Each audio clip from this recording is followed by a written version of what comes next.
Yo, assalamualaikum warahmatullahi wabarakatuh teman-teman. Selamat datang di Skill Tree Talk. Balik lagi bersama gue Dito Wangsa. Halo, salam kenal semuanya. Dan ini adalah episode kedua dari Skill Tree Talk. Yang kalau kalian lihat bajunya saya masih sama karena memang di hari yang sama gitu ya. Jadi udah ngomongin mobile games, ngobrolin gimana caranya publish mobile games dan segala macam, dan tipis-tipis kita juga udah ngebahas tentang publishing itu seperti apa. Jangan lupa sebelum lanjutin teman-teman bisa tombol subscribe dipencet dulu ya, biar langganan, loncengnya nyalain, jadi selalu dapat ilmu setiap Skill Tree Talk ini upload ya atau publish video. Dan kali ini gue ditemenin sama dua orang yang spesial lagi aja. Ini sih benar-benar spesial untuk tahun ini ya. Ada mereka di depan gue untuk ngomongin tentang publishing dan apa itu publisher, kenapa publisher jadi penting dan sebagainya. Please welcome, ada Nanda dari Gamecom Team dan halo. juga Mas Dodik dari Game Changer Studio. Halo. Halo, apa kabar kalian berdua? Masih hidup.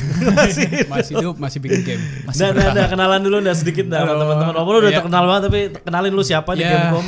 Misal belum ada yang kenal, aku Nanda Gamecom dari Gamecom Team Studio. Kita kreator dari game Trollmaker atau di Indonesia lebih dikenal sebagai Para Kacuk. Para Kacuk ya. Lu sebagai CEO? CEO sebagai jabatan di studio, tapi aku lebih dikenal sebagai game director, writer sama produser. Writer sama produser juga. Wah, lengkap dia. Banyak Sepaket topinya dong. Ya. Banyak Sepaket topinya. Mas Dodik. Aku Dodik dari Game Changer Studio.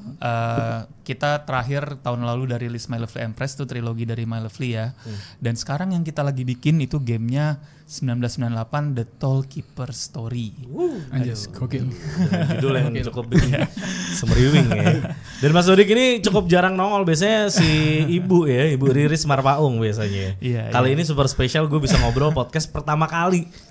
Iya. Pertama ya? Kayaknya pertama ya. Belum pernah kalau podcast sama Mas Dodik. Iya. Mas Dodik kita adalah co-founder ya, Iya. dari Game Changer. Co-founder dan mungkin sekarang lebih ke COO, jadi lebih ke operation. Operation. Iya, Menarik. jadi urus keseharian operasional studio. Tapi tetap masih bantu-bantu lah di game design. Masih di game design masih Masih. ada bantu juga. Oke. Dan yang mau kita bahas sekarang adalah seputar publisher. Ya. Publisher udah ini buat teman-teman yang lagi nonton gitu ya dan ngeklik video ini karena memang penasaran dengan bagaimana dua orang ini memandang publisher di game indie di lokal ya tentunya ya, lebih tepatnya lagi.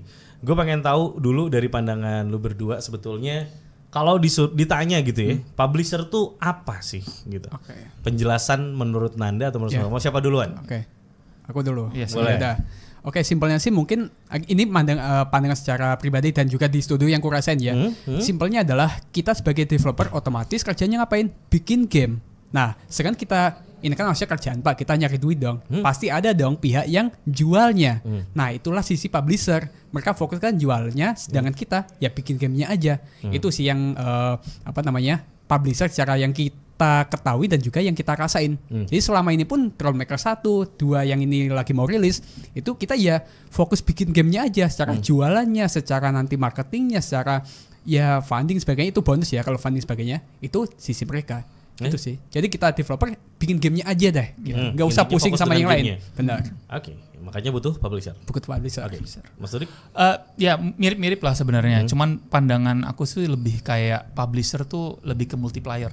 Multiplayer. Jadi harapannya dengan ada mereka performa games kita jauh lebih bagus ketimbang kita sendiri. Oke.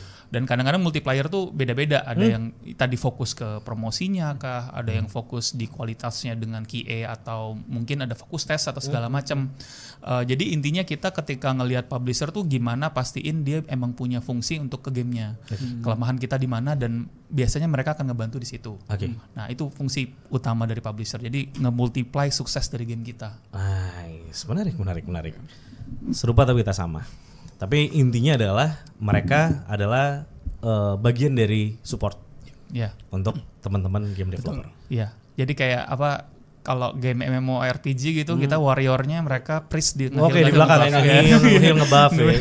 Iya. Tapi nggak sedikit game developer lokal yang juga melakukan self publishing. Pendapat Anda berdua?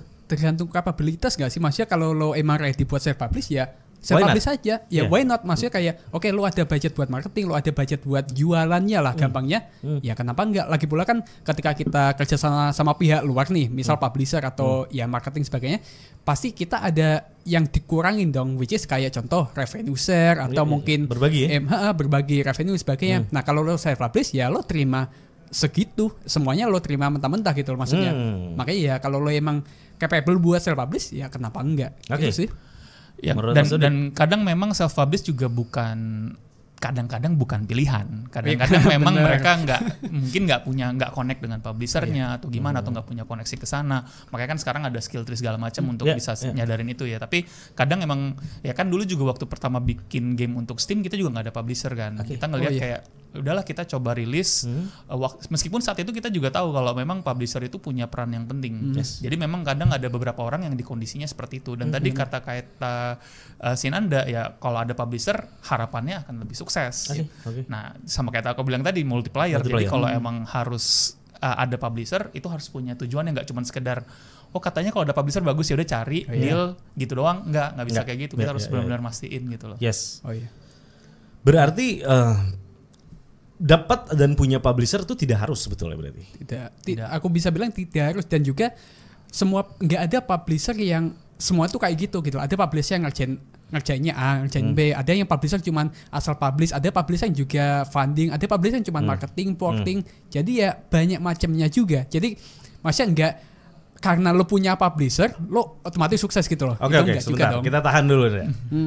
Menarik sekali karena beda publisher, beda cara kerja pasti, beda kerjasamanya, beda benefitnya dan sebagainya. Cuman pada dasarnya bakunya publisher adalah mempublish seperti yang tadi dibilang. Kita sepakat. Cuman ada stigma di mana di game developer lokal ini publisher itu teman-teman dianggap sebagai orang yang memberikan funding di awal, atau sekarang kita kenal sebagai MG. Itu minimum guarantee. Di mana itu nanti harus dikembalikan. Dan biasanya tergantung kontraknya memang, tapi yang gue pernah dengar Mas Tutik itu biasanya dikeluarinnya berkala juga, dia nggak langsung semua. Ya. Sebenarnya di list sekian ada $10,000 milestone-nya lah. Jadi kayak ada target-target. Oh ini udah kecapai baru dia turun lagi duitnya, baru turun lagi kayak gitu ya. Ya, ada beberapa yang kayak gitu. Ada beberapa yang kayak gitu. Tapi sebetulnya fokusnya itu jadi berbeda dong. Kalau misalnya publisher yang dikejar MG-nya berarti ini pendanaan gitu ya, bukan.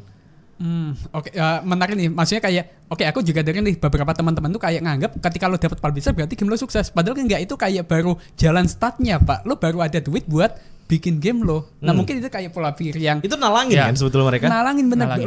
Lo dapat MG baru bisa mulai bikin game, bukan lo udah sukses anjir. Maksudnya gitu loh. Bener sih. Ada beberapa memang developer itu mainin MG dengan maksudnya mainin tuh kayak sengaja. Ayo gimana Mas?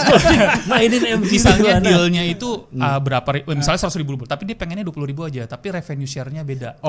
Jadi kadang memang ada yang tujuan utamanya bukan uang. Tadi kan dibilang kayak game developer tujuannya publisher tuh akan ngasih uang gitu ya. Ini sebenarnya nggak sepenuhnya benar. Ada beberapa developer tuh justru ngerasa emang andilnya dari publisher ini nge-marketingin. Kalau gua terima duit, gua revenue deal-nya jadi segini. Bergening kurang dong. Jadi kayak jadi tergantung juga gitu. Betul. Maksudnya ini juga balik lagi ke bisnis nggak sih? Maksudnya lo dapat apa, lo keluar apa kan gitu. Tinggal worth it atau enggak itu. Betul. Yang jadi gue nggak tahu ini akan menjadi berbahaya atau tidak saat teman-teman game dev yang baru itu menganggap bahwa publisher itu ya sama dengan financing juga. Sebetulnya bisa dianggap begitu atau tidak semua publisher tuh akan memberikan itu? Tidak semua publisher kayak gitu, tapi menurut aku nggak salah-salah banget pemikiran kayak gitu. Karena tujuan utamanya kan funding itu untuk nyelesain gamenya. Tapi jangan sampai berpikir dapat duit ini udah selesai. Udah tidak. Perjalanan masih panjang ya. Itu baru mulai. Oke. Tapi itu menarik. Dimengerti lah kalau mereka mikirnya itu untuk bisa nyelesain game mereka. Betul. Oke. Dan kita akan ngebahas tentang kalian berdua yang sudah nggak dari awal banget, cuman let's say udah pernah bekerja sama dengan publisher. Kita mulai dengan Mas Dodik. Game Changer itu pertama sekali pernah dipublish oleh Toge Production. Ya kan. Lalu satu game saja saat itu ya. My Lovely Daughter. My Lovely Daughter. Dan ya tentunya gue gak akan banyak nanya karena memang ya sama-sama orang Indonesia gitu ya. Mungkin gak banyak juga trouble. Cuman setelah itu pindah ke Neon Doctrine. Neon Doctrine ini teman-teman ya sebagai publisher yang salah satu yang ada di list favorit gue. Karena dia jago milih game bagus menurut gue. Karena publishing itu kan dia nggak bikin game tapi dia harus cari game mana yang mau dipublish dong. Dan ini salah satu favorite gue. Dan gue pas dengar My Lovely Series di publish sama Neon Doctrine, gue juga langsung kayak wow keren juga nih gitu. Gimana pengalamannya Mas? Dan gimana ceritanya singkatnya gitu ya? Sampai akhirnya kok bisa gitu loh. Jadi gue runtutan dari awal aja nih. Boleh. Di My Lovely Daughter kita kan dipublish sama Toge. Mereka lumayan banyak lah ngebantu ngasih signature dari My Lovely itu apa sih, kayak apa yang kita tawarkan. Nah waktu itu sebenarnya kita udah kerja dengan ND, Neon Doctrine, namanya masih Another Indie. Jadi sebelumnya mereka punya nama yang berbeda, Another Indie. Nah di situ mereka bantu regional publishing untuk China, untuk My Lovely Daughter. Jadi publisher utamanya Toge, tapi mereka ngebantu di situ. Waktu di My Lovely Wife kita mau bikin ML yang kedua, sequelnya, itu kita tuh lagi mikir di internal gitu, apa ya what's next-nya ya. Akhirnya kita tetap kerja bareng Toge tapi sebagai co-developer.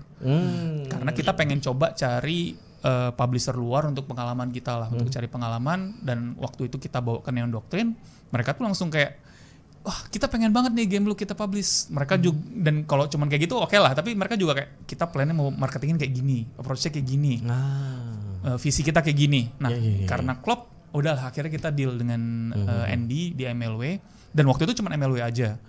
Nah setelah rilis kayak baru 2-3 minggu kita sebelumnya udah siapin pre-development untuk yang ketiga. Kita ngomong ke mereka juga excited, terus bahkan visinya sama kayak kita pengen gedein nih, pengen bikin ini lebih epic gitu ya. Akhirnya yaudah kita lanjut lagi, dan bahkan mereka ngebantunya nggak cuma dari sisi publishing, mereka juga ngebantu dari sisi development. Jadi yang ngebuat 3D model di My Lovely Empress tuh Neon Doctrine.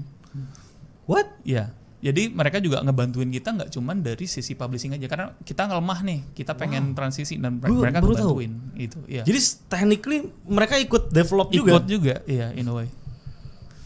Bener sih, ya. Jadi makin nambah satu lagi nih publisher ngapain? Bener itu. Jadi kayak list publisher. Tapi bener loh, ada beberapa publisher yang memang, apalagi kalau dia ngelihat game developer ini baru pertama kali gamenya, atau mungkin tim ini baru nih, mereka ada kemungkinan butuh masuk ke game design untuk mastiin berjalan lancar semuanya. Wow, gitu. Ada yang kayak gitu. Oke. Sebelum kita pindah ke Nanda, pertanyaan gue adalah, itu kan butuh komunikasi yang tight dan sebagainya. How to manage? Maksudnya lah, terlepas dari mungkin bahasa Inggrisnya Mas Dodik bagus, Bu Riris bagus gitu. Tapi kan sama yang sebahasa aja kadang-kadang ada aja miskom. Ini gimana? How to manage? Ya kalau komunikasi yang penting transparan aja sih. Maksudnya jangan kayak kita kan kadang juga suka ragu-ragu mau ada action, kita tanya ke mereka. Nggak usah ragu-ragu, maksudnya karena kenapa kita udah percaya mereka? Karena visinya kita sama kan. Karena visinya sama, akhirnya kita nyaman lah untuk sama mereka. Mau kita ngomongin marketing, mau ngomongin game design, kita langsung aja sih ngomong sama mereka. Karena aku sih ngerasa kuncinya karena visinya sama. Meskipun kita ada salah-salah ngomong, tapi kan Indian itu komunikasi ya. Tapi Indian akhirnya kita guided apa yang mereka mau lakukan di game, di marketing, apa yang mau dilakukan sama kita game design. Karena mereka pun punya akses ke game design kita. Kita pakai Notion waktu itu, mereka bisa lihat, bisa ngasih masukan sempat. Dan kita bahkan punya akses ke marketing plan mereka. Kita juga kayak punya transparansinya gokil. Jadi kayak emang gila-gilaan gitu loh. Dan mereka bahkan waktu marketing awal kita di sharing, kita akan melakukan ini segala macam. Habis itu ada aksesnya juga kita ke situ. Jadi lumayan asik kita jadi belajar juga gitu. Nice, menarik. Nanda, gimana? Kenapa tuh? Kok kayak mikirin sesuatu? Menarik gitu loh. Freedom Games ya dulu namanya. Sekarang Game. adalah Indie.io. Yep. Dulu waktu Freedom Games itu dia pertama kali bareng sama para kacuk ya. Yes. Iya dong. Sebelum ganti judul ya. Iya. Maksudnya si A Day Without Me enggak ya? Oh enggak. A Day Without Me dan Bubble itu kita self-publish. Yes. Karena kita masih pengen, itu kan studio baru nih. Kita belum ada pengalaman, walaupun aku udah ada pengalaman di industri gitu, tapi secara ini perusahaanku sendiri, gimana sih rasanya publish game sendiri, rilis game di PC sebagainya. Kita perlu pengalaman dong. Baru nanti kita udah pengalaman, nextnya apa? Nyari publisher buat project gede kita. Gitu. Kenalah sama Freedom Games. Di mana kalau lucu. Jadi kita kan masih buta nih, jujur aja saat itu masih buta. Publisher tuh siapa aja kayak kita nggak tahu gitu loh Mas. Jadi kita kayak oke di Google aja publisher game, PC, game action bla bla kayak gitu, ada list lah seratusan kayak gitu kita list sendiri. Kita blast aja email. Blast email aja satu kayak itu, habis itu ya meeting sebagainya. Cuman kenapa akhirnya nyantol si Freedom Games? Kita kan tadi udah gue bilang kita emang bikin apa namanya kayak step up gitu kan, yang awalnya bikin game aja, habis itu oke, kita lebih gede. Nah, Parkat adalah awal dari apa yang kita udah rencananya selama 10 tahun nanti ke depan. Jadi apa yang ribet dari waktu aku nyari publisher adalah kita emang nyari yang publisher yang satu visi buat 10 tahun ke depan kita. Jadi bukan cuman satu game udah. Nah kan ya setiap aku meeting aku jelasin nih 10 tahun itu mau ini. Itu banyak yang kayak kenapa sih nggak satu game aja dulu, kenapa sih harus segede kayak gitu. Itu ribetnya. Tapi waktu sama si Freedom Games mereka excited dan juga baru pertama kali nemu kayak kita. Mereka bilang kayak mereka nggak pernah nemu developernya kayak langsung mikirin nextnya mau ngapain, 10 tahun ngapain, end goalnya ngapain. Baru ketemu kita dan tertarik banget buat oke, kita mulai aja yang pertama ini, kita support banget. Nextnya langsung kita kerjain lagi. Makanya sekarang yang kedua pun juga sama si IDEO. Freedom Games, sorry. Ya Freedom Games udah nama lah ya.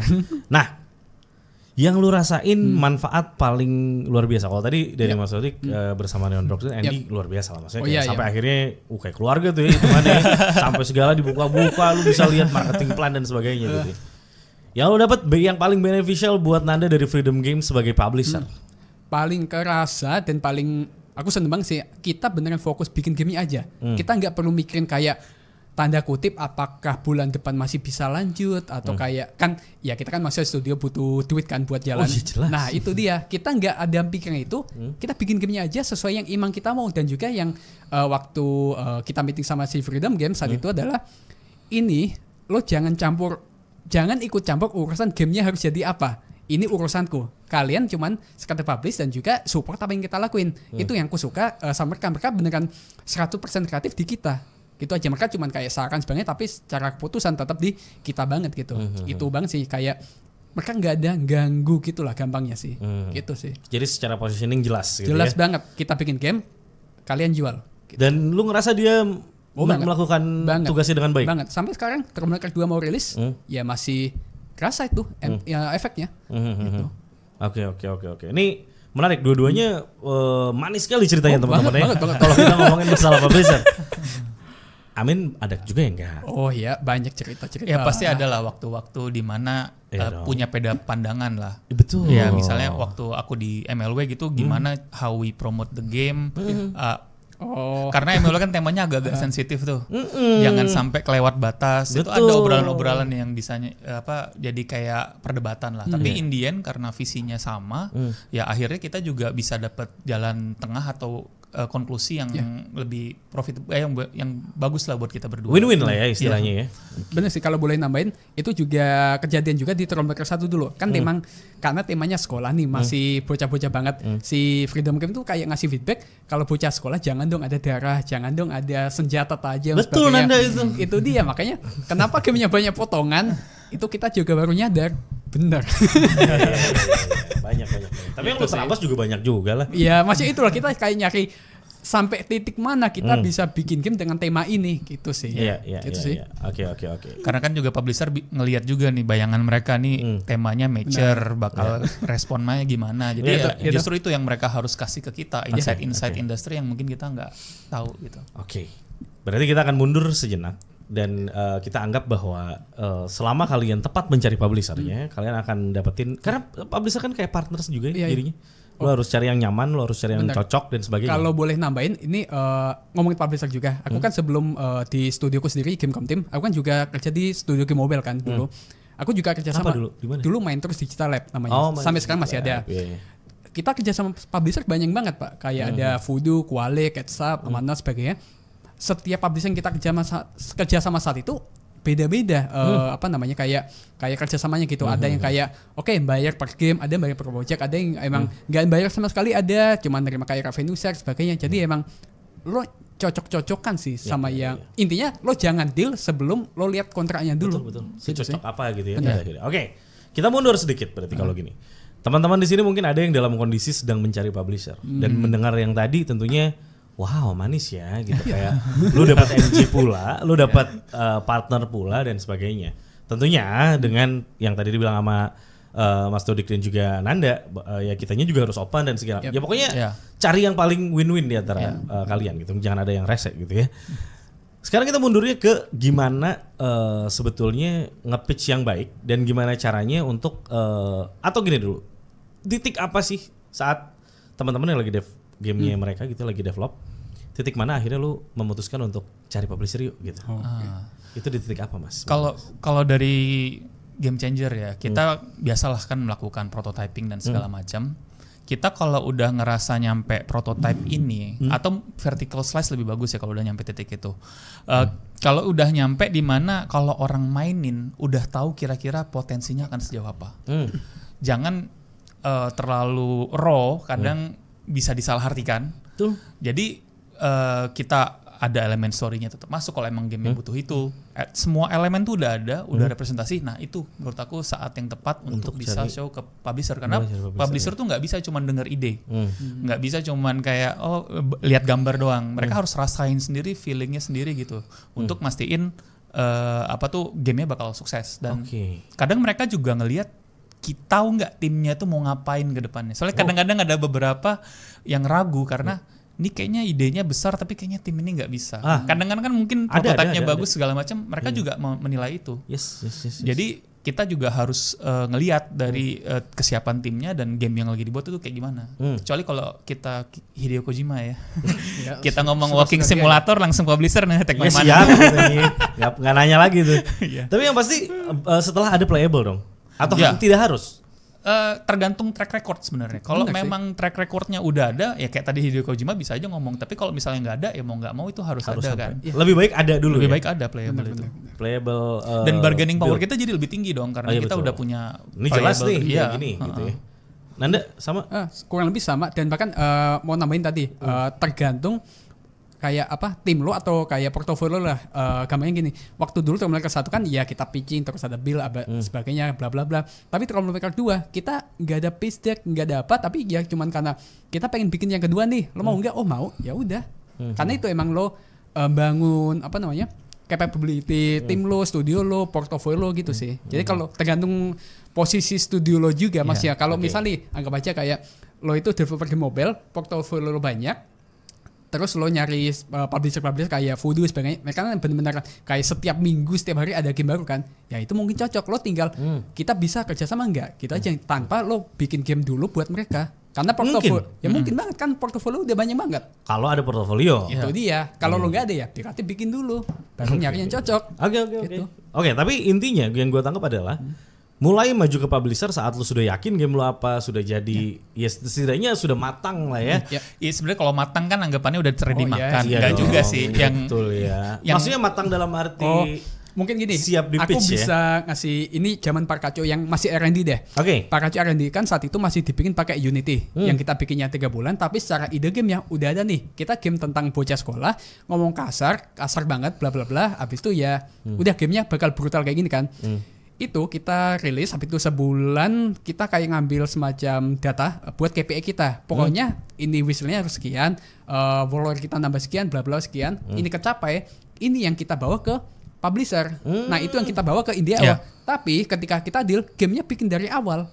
Yang penting dapat idenya, oh kita mau bikin game sekian, tapi secara potensial pembelinya kayak gitu udah ada nih, datanya dari mana? Nih R&D kita. Itu. Ya itu publisher suka data, mau mobile, mau PC. Menarik itu, nih. Publisher suka data. Kalau emang ada data yang mendukung kalau game ini akan sukses, mereka pasti akan appreciate that. Benar-benar. Susah nggak sih Mas Dodik?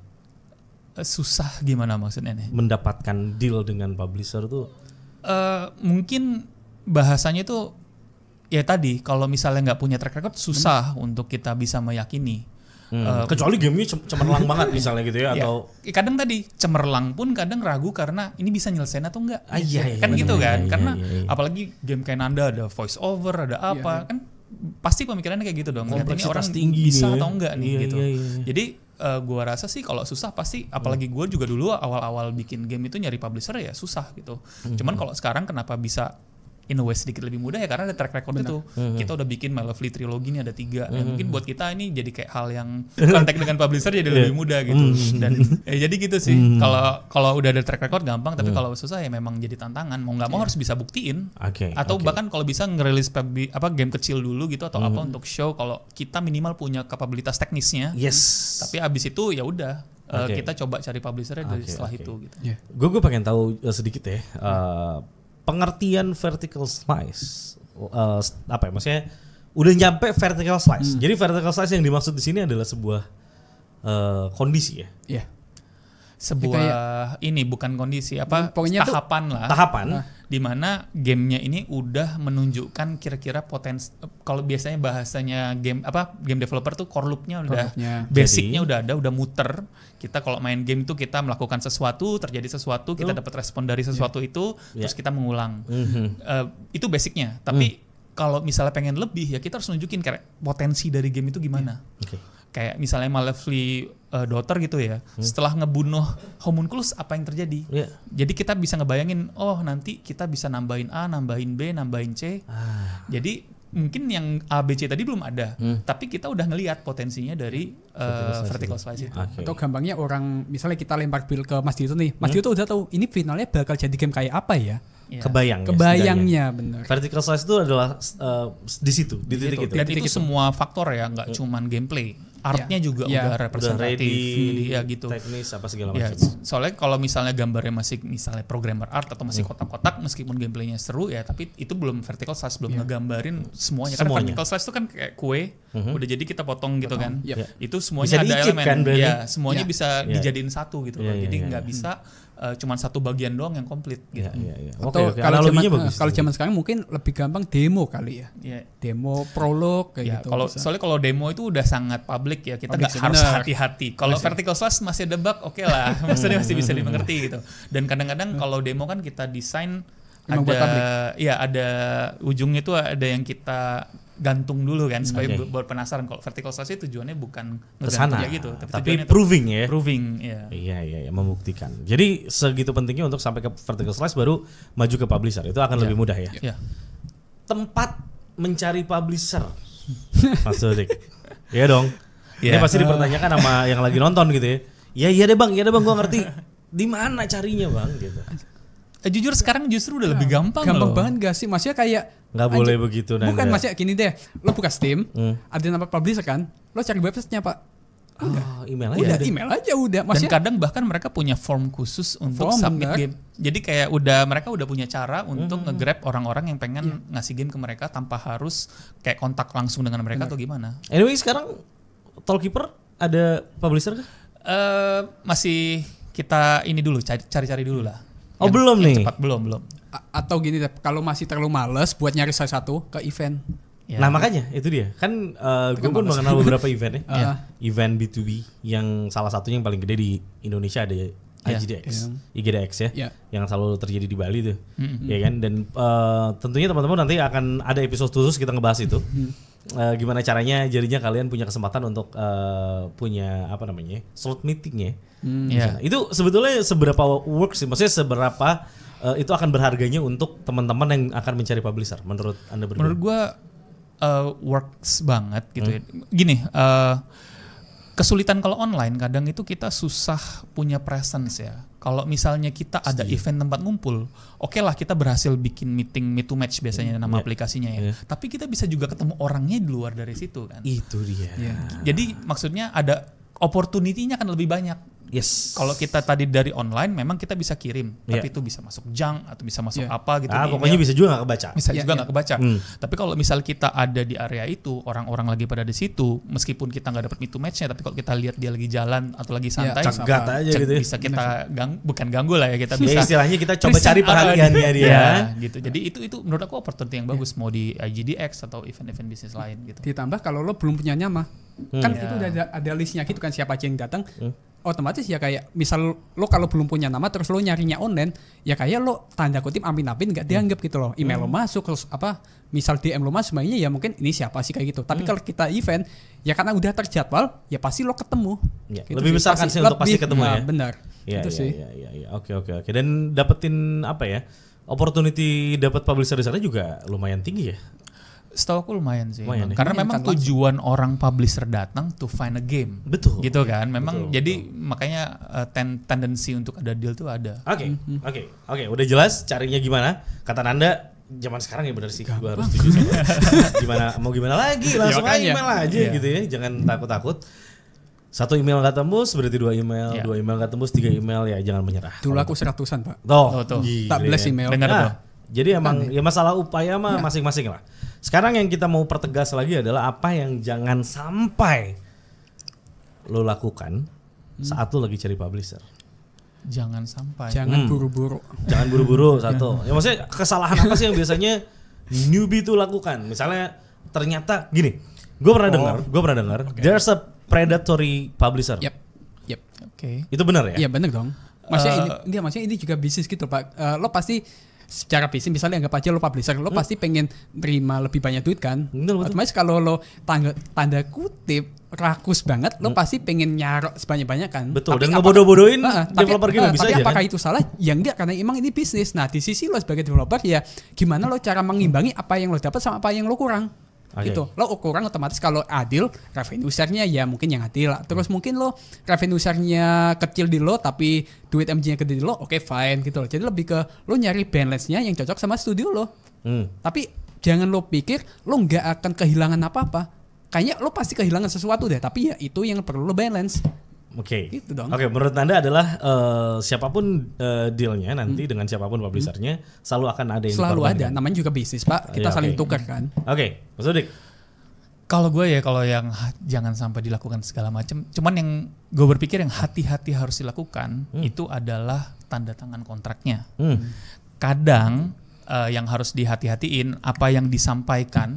Mungkin kita nangkepnya sesuatu, tapi pas kita baca di kontrak berbeda gitu. Itu mungkin. Karena mungkin ada yang kita nggak get it waktu ngomong, atau ada yang tidak tersampaikan waktu ngomong. Misalnya terkait, ya kita cek lah ini gamenya apakah IP-nya yang punya kita. Jangan sampai nanti ternyata mungkin nggak pernah dibahas, tapi ternyata di kontrak ada hal itu yang kita. Jadi menurut aku sih yang tadi bener, jangan buru-buru. Terlebih kalau misalnya udah nyaman terus mau tanda tangan kontrak, baca dulu, lihat dulu IP-nya sesuai atau enggak. Terus tadi misal deal kita kasih kamu $1 juta, tapi nanti pas gamenya udah ngasilin $2 juta, harus pasti juga ya.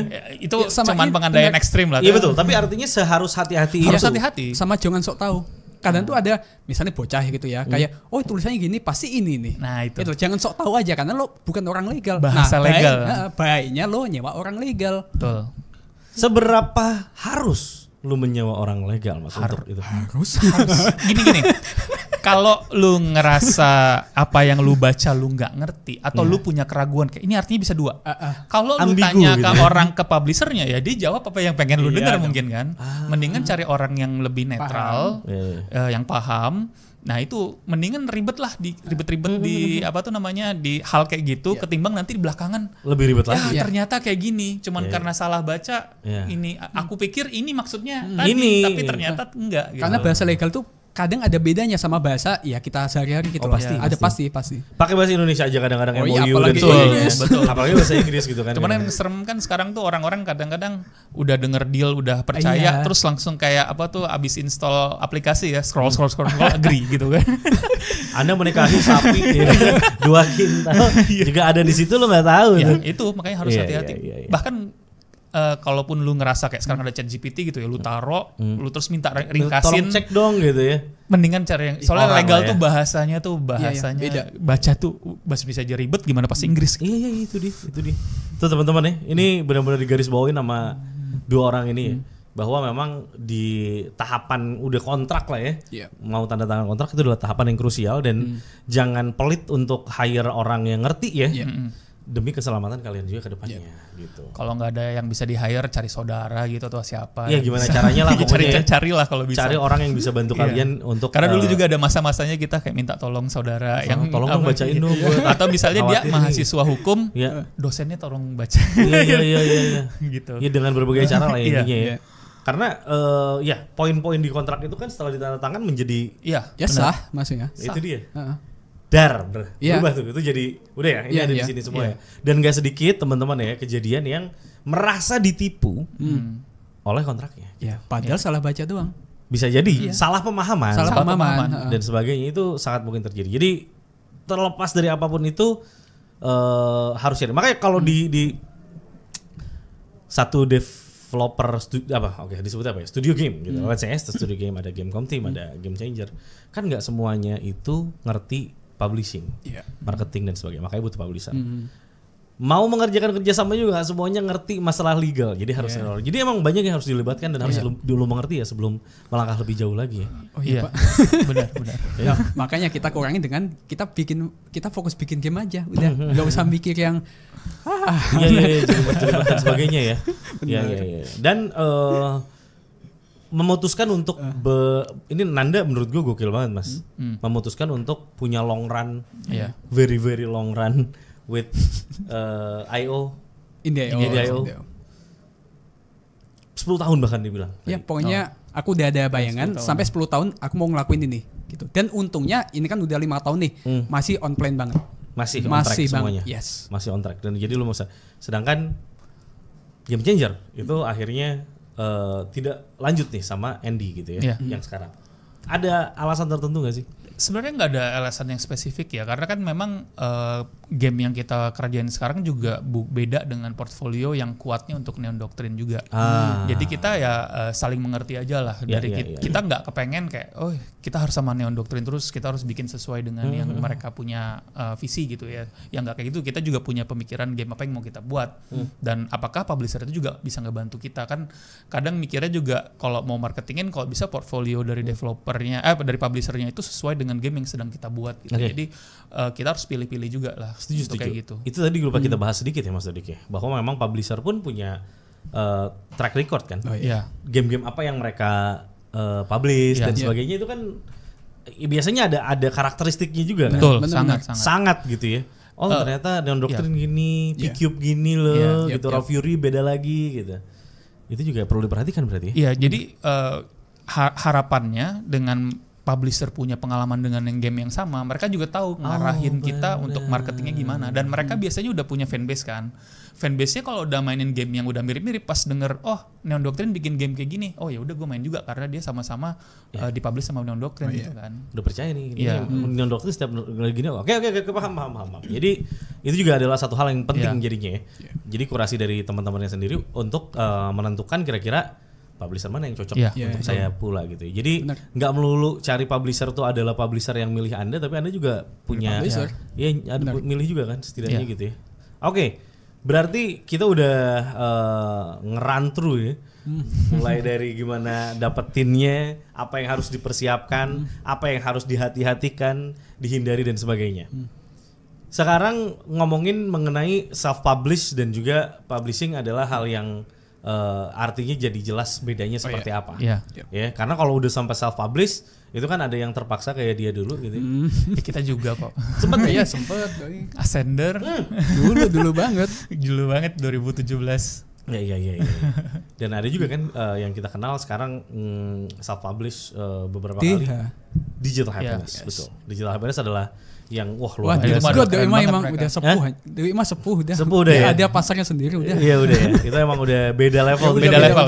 Itu beda level ya. Oke. Sama Toge juga sama kan. Toge sekarang publisher emang malah banyak developer luar. Setahu ya banyak kan ada beberapa developer luar di publisher sama Toge sekarang. Iya. Dan Toge emang produktif sekali juga mempublish. Iya. Oke. Tapi dari melihat Toge yang berubah jadi publisher, bukan berubah, juga mempublish. Enggak kepikiran someday? Dari kita, kalau tadi pertanyaan awalnya self publish atau bahkan jadi publisher gitu ya. Di Game Changer Studio, skill set orang-orang di kita itu kebanyakan development. Bukan kebanyakan, semuanya development. Jadi ketika kita misalnya plan untuk self publish itu udah harus berpikir mindsetnya itu udah agak beda menurut gua.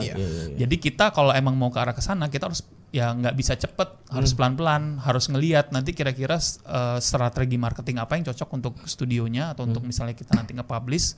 Jadi tujuan utamanya itu ketika kita udah ngelihat kemampuan kita gimana, kita udah bisa melakukan ini, baru mungkin bisa mikir untuk melakukan self-publish atau publish game lain. Tapi kalau dari sekarang karena ya kita fokusnya ke game development itu sendiri, ya kita lebih baiknya fokus di situ aja gitu.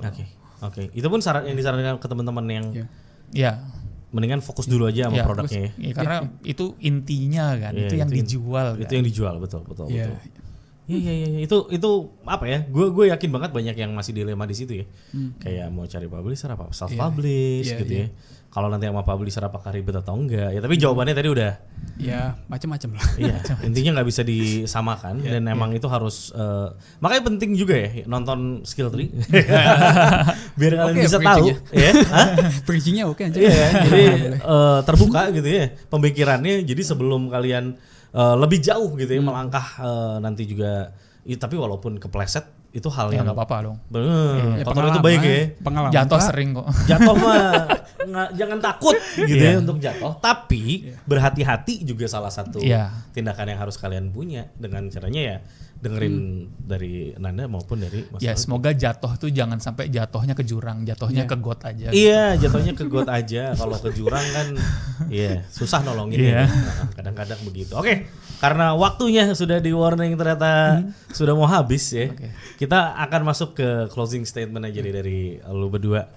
Untuk teman-teman yang sekarang dalam proses mencari publisher nih. Kira-kira pesan apa yang paling krusial menurut lu yang harus lu sampaikan ke teman-teman yang lagi cari publisher? Oke, dulu ya. Nanda silakan. Mungkin aku bisa ngomong apapun yang lo lakuin sekarang itu bagian dari pengalaman lo. Udah, kalaupun lo gagal ya udah coba lagi. Kalaupun lo berhasil ya ini jadiin pengalaman ekstra. Lo harus lebih berhasil lagi daripada yang lo lakuin sekarang. Itu sih, itu yang tak pegang sampai sekarang, Pak. Oke. Ya kalau aku lebih jangan lupa fokus dari game developer adalah bikin gamenya. Jangan mikirin nanti fame-nya gimana, terkenalnya gimana, atau ntar suksesnya gimana. Mikir capeknya dulu. Mastiin gamenya bisa dijual, mau cari publisher atau self-publish terserah. Tapi dari situ hopefully kalian bisa kayak tahu fokusnya tuh di mana. Nggak kayak kita berusaha marketing dulu atau gimana. Nggak, kita harus mastiin game yang kita mau buat itu oke atau enggak gitu. Ya. Oke, itulah dia. Ya, wejangan nih dari dua orang yang lu berapa tahun sih di video game industry, udah berapa tahun sekarang? Satu dekade lah. Masa sih? Ya, aku kan start 2017. Itu secara kerjaan ya. Iya. 2016. Bener juga. Kerja 16. Zaman kita dulu Discordan nih. Masih lama sekali. Long time ago. Jadi emang Nanda nih kerja kerasnya dahsyat, gue acungi jempol dengan segala sepak terjangnya dan kontroversinya dan cara dia terkenalnya ya dengan caranya dia sendiri. Selalu ya Stay tune, hebat. Dan Mas Dodik tentunya yang udah melewati chapter demi chapter dan sekarang akan bertemu dengan publisher baru mungkin ya. Sambil kita tunggu. Sebenarnya ada satu pertanyaan lagi sih untuk menutup kali ya. Gue gemes banget pakai nanya. Apa nih? Dengan teman-teman ya. Game kalian kan sebetulnya sekarang kebetulannya nih punya konten yang cukup sensitif. Oke. Mempengaruhi nggak sulitnya mencari publisher? Enggak. Oke, Nanda langsung sebenarnya enggak ya? Enggak juga sih. Enggak juga. Kalau dari kita sih sebenarnya kita udah sangat hati-hati ya untuk membawa topik ini dan publisher tuh nggak ada yang kayak jangan deh gue takut, nggak pernah ada yang ngomong kayak gitu ya. Semuanya fokus ke gamenya itu sendiri kayak this game is fun, this game is topiknya bagus dan segala macam. Tapi kita sih nggak takut sih. Nggak ada yang takut sih kayaknya. Tidak memikirkan itu lah ya. Nggak, kalau Mas Dodik karena nggak ada kekhawatiran itu. Kalau kita malah justru itu kan nilai jual kita. Kita kayak mencari sampai titik mana suatu hal, suatu isu bisa kita ceritain jadi sebuah game. Itu isu sosial, isu pendidikan, isu nanti narkoba, remaja, mimpi. Itu kan jadi tema kita malah. Gitu sih. Jadi nilai jualnya malah. Oke, tapi selama lu punya kemampuan untuk menentukan ini, ya dong. Tentu. Jangan ngawur banget Enggak dong. Karena publisher tetap dong akan punya moral kompasnya sendiri kayak ini kan ngawur banget ya kan? Ya. Tapi game lu kan termasuk yang cukup lumayan ngawur enggak? Iya, itu nilai jual kita. Nah, tapi gini loh, teman-teman yang lagi nonton Skill Tree Talk, ya. Sengawur itu ya Mas Randy ya? Mas Randy nanti review kita bareng-bareng kan ya? Oh iya. Harus nih kita satu kantor gue wajibin main game lo nanti lo enggak. Troublemaker 2 ya? Beyond Dream. Yes, Beyond Dream. Yang kerja sama 39 musisi Indonesia. Hebat. Gokil ya. Dan maksud gue itu udah cukup ngawur gitu. Jadi kayak kalau kalian iya bener kan? Iya sih. Cukup ngawur. Jadi ya itu parameternya gitu. Yang satu ngawurnya dengan ya lu tahu sendiri apa, satunya lagi membawa isu yang cukup sensitif dan tapi ternyata tidak terlalu. Jadi yang penting kalian tahu deh takarannya sengawur apa gitu ya. Jangan ngawur yang terlalu so asik, ya, yang penting tahu takarannya mau kemana, itu aja kali ya mungkin. Jangan sampai ngelewatin batas yang ini ya susah juga nantinya publishernya. Yaudah gitu aja mungkin ya dari Skill Tree Talk episode kedua yang luar biasa. Terima kasih banyak Mas Dodi. Kasih juga. Nanda, thank you banget. Semoga sukses perilisannya Amin, dua-duanya di tahun amin, ini. amin. Akan bertarung di Kita belum Game tahu Award tahun harusnya. Oh, amin. Kalau tahun ini. Kalau pada rilis tahun ini dua-duanya, kalau lu udah pasti ya. Udah pasti tahun ini akan bertarung di Game Awards harusnya yang harusnya ada di mana-mana nih di tahun ini. Kita lihat apakah game mereka akan bersaing dengan ketat ya kan teman-teman nih. Semakin seru lah harusnya semakin seru. Semakin Makin asik. banyak game Indo yang ini asik kalau ditandingin Betul. gitu lah. Ada Ajang tapi award. positif ya. Ya, Harus iya, positif. iya, Positif. Harus positif. Asik banget dong. sekarang tuh. Harusnya seru banget. Ya udah gitu aja. Mungkin kita ketemu lagi di pasti kita ketemu lagi di Skill Tree Talk. Aduh, maaf ya baru episode kedua gue masih suka ke belit-belit. Gue di Tuang Sa pamit, Mas Dodik dan Nanda juga pamit. Sampai ketemu lagi di Skill Tree Talk berikutnya. Assalamualaikum warahmatullahi wabarakatuh. Bye bye.